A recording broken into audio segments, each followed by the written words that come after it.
This is Anarchism in 10 minutes. In order to understand anarchism, the first thing we're going to do is to point out where anarchism would be located on the political scale. This is the commonly used scale of economic left and right, but there's also another dimension to it. This political scale shows not only economic left and right, but also social authoritarian and libertarian. This leaves us with roughly 4 fields on the scale: the authoritarian left, the authoritarian right, the libertarian right, and the libertarian left, which is the one we'll be focusing on in this video, as this is where we'll find the anarchist ideology. In order to understand how this scale works, we can for example see that Barack Obama and John McCain both are found in the authoritarian right field, while for example Ralph Nader would be found in the libertarian left field. Near the authoritarian limit we find Adolf Hitler, while Milton Friedman would be in the libertarian right field and Joseph Stalin in the upper authoritarian left field. It is on the very bottom of this scale that we find anarchism and anarcho-capitalism. Anarchism is one out of 2 ideologies categorized under libertarian socialism, where one is syndicalism or anarcho-syndicalism, which rather than being an actual ideology, more is a practice of labor union organization. The other ideology being anarchism. Anarchists strive to abolish both the state and capitalism, as anarchists see the state as a capitalist institution, an institution whose primary goal is to uphold the class society, that is, the power of the corporate and political elite over the masses. Anarchists do acknowledge, though, that the state sometimes will be pushed to act against the direct interest of the elite, for instance through financing healthcare, dental care, or upholding the laws of 8 hours working day, which is in the direct interest of the masses. But anarchists knows that a government with power of providing these things also has the power of taking them away, and thus anarchists don't rely on the promise that the state will be just, a fact that anarchists often has experienced at first hand. For instance, in Chicago the 1st of May 1886, anarchists on strike demonstrated demanding the right to 8 hours working day. At Haymarket Square they were met by 200 armed policemen, where suddenly an explosion is heard from a side street. In the following chaos, police and anarchists started shooting at each other. 7 cops and 21 anarchist workers were injured. 8 anarchists and strike leaders were arrested on the suspect of having created the bomb that caused the explosion. 4 of them were hanged. 1 committed suicide in jail.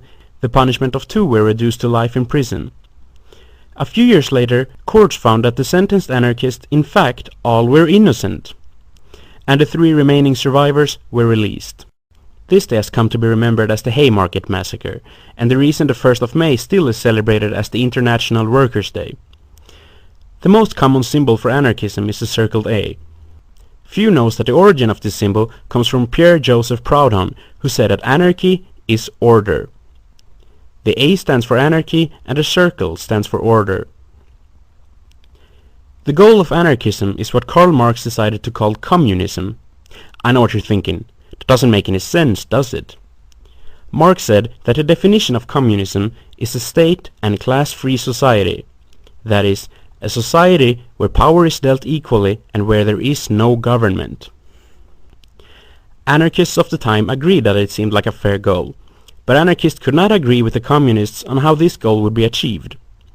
Anarchist Mikhail Bakunin argued that the state should be abolished. Meanwhile, Marx preferred a big government to ensure the continuing development of what he claimed eventually would lead to this state and class-free society.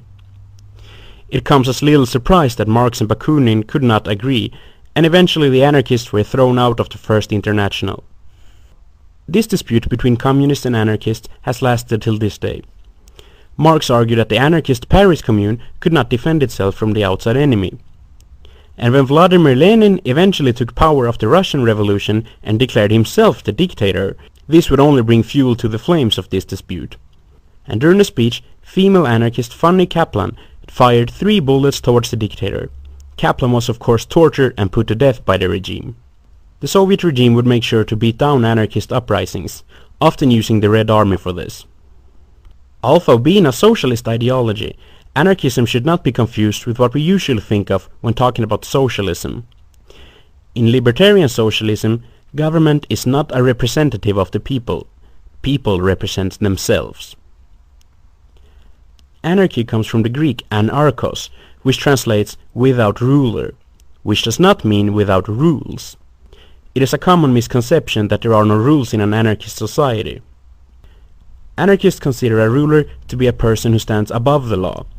It would be naive to think that, for instance, a government guilty of war crimes ever could be prosecuted as war criminals, as they stand above the courts in the hierarchy of power. Anarchists also believe in equality. This does not mean that everyone should own an equal amount of things.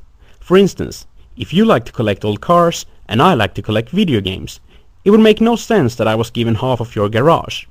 Instead, this rather means that everyone is entitled to an equal amount of power in the society. The anarchist society is dependent on participation. Without participation, the anarchist society would not be able to exist.